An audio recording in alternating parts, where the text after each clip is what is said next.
जय श्री राम। नमस्कार दर्शक बंधु। भारत में बहु प्राचीन कालरू आयुर्वेद और ज्योतिष शास्त्र प्रचलित होई आसुअछि। ज्योतिष शास्त्र मतरे 9टी ग्रह एवं 12टी राशि रही अछि। सही नवग्रह दोष कारणरू अनेक रोग व्याधि मध्य जात होइथाए।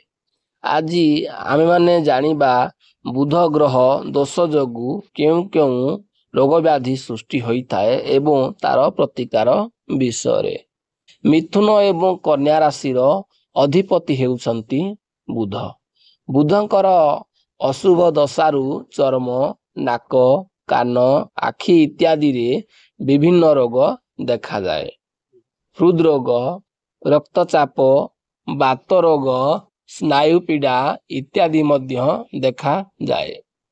बुधंकर शुभ रंग सागुआ, शुभ धातु हेउची पित्तल, शुभ रत्न पन्ना, शुभ वस्तु माछ पित्त, शुभ बार नक्षत्र पित्तल डेउरिया वृद्ध दारक मूल चेरकु धारण कले बुध दशा जनित व्याधि मुक्ति मिलता है।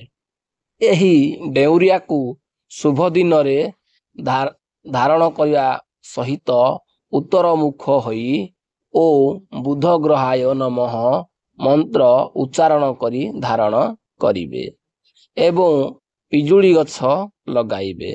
जदि बुध ग्रह को होम द्वारा शांति करने पई चाहुछंती तो अपमरांग द्वारा गछ द्वारा बुध ग्रह को होम करी शांति करी पारिबे।